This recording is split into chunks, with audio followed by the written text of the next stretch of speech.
Yo Brawlers, this is your man, Glass Chin, and you're watching Glass Chin's Boxing. Don't forget to like, share and subscribe.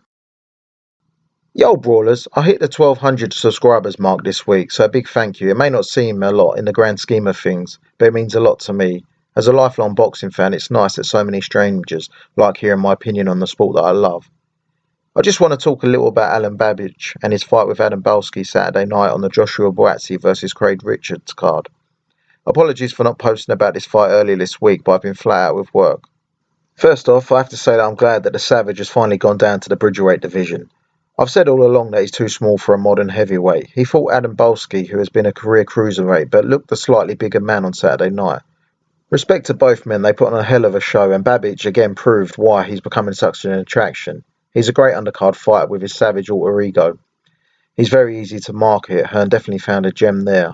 Characters in boxing sell very well, so hats off to Babic.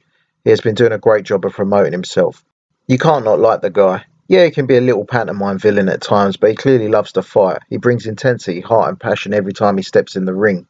I hope he goes far in the small, but Brawlers, yep, there is a but. I've said all along I'm not sold on him as a fighter. As an attraction, yes, I think he's great and I hope I'm wrong, but I don't think he's the real deal. I think there's too many holes in his game. Too many chinks in his armour, if you will. Maybe I'm being a little bit too hard, as he's only had 11 fights and Saturday was a big step up. Adam Balski only had a single loss to his name against a decent fighter, so I take nothing away from his performance, and I hope to see him on another Matchroom show actually, to be honest with you.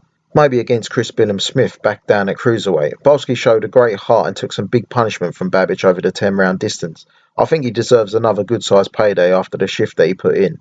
It's hard to judge how good Balski is, but to my mind, if Babic is the real deal, he shouldn't be getting caught that easy by this level of fighter.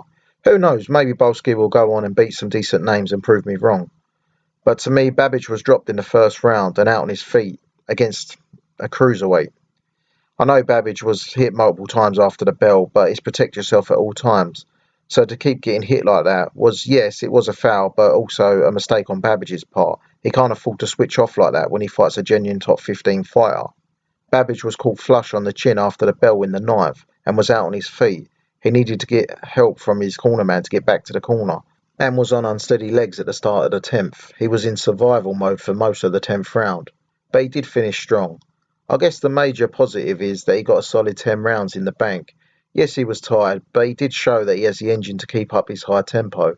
He was very vocal in wanting the Oscar Rivas fight next for the Bridgerweight title.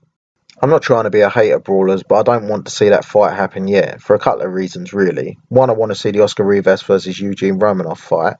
That's a fight I've been looking forward to for a while. Should of course Rivas come through his August fight with the hard-hitting Pole Lucas Rosansky. The other reason is I really don't think Babic is anywhere near ready for Rivas yet. And if I'm honest, I don't think Babic would last 5 rounds if they was to fight. I would give Babic maybe 2 or 3 more fights before even thinking about making that.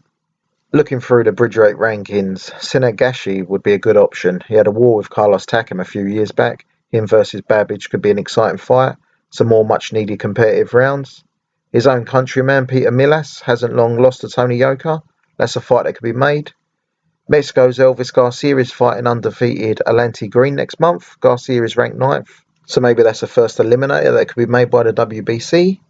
Babic, for me, just really needs to work on his defence. He's always going to have an exciting come-forward style. That isn't going to change, but the name of the game is hit and don't get hit. I'm not sure whether it's a product of being in Dillian White's camp, and it's a tough man environment. It's no secret that they spar hard in that gym. White himself seems to be showing scars from too many gym wars. We all know that too many hits to the head isn't good for your long-term health, so maybe Babic can get a trainer that can work on his head movement and riding shots a little bit better, just taking the sting out of them. They all hit hard at heavyweight, and Babic was a knockout waiting to happen, in my opinion. So I'm really pleased that he's moved down to Bridgerweight. Personally, I'd like to see him move down again to Cruiserweight, as Rivas would still have a good 20-pound weight advantage on Babic come fight night. Rivas also carries power late into fights, as he showed against both White and Jennings. What are your thoughts, Brawlers? Do you think that Babic should move down a weight? Do you think he can be a force at Bridgerweight? Is he going to slip on a banana skin before he even makes it to world level? Let me know your thoughts in the comments section. Respect to Babic though for getting a win. The Savage Army rolls on. So as always, Brawlers, don't forget to like, share and subscribe, and I'll see you on the next video.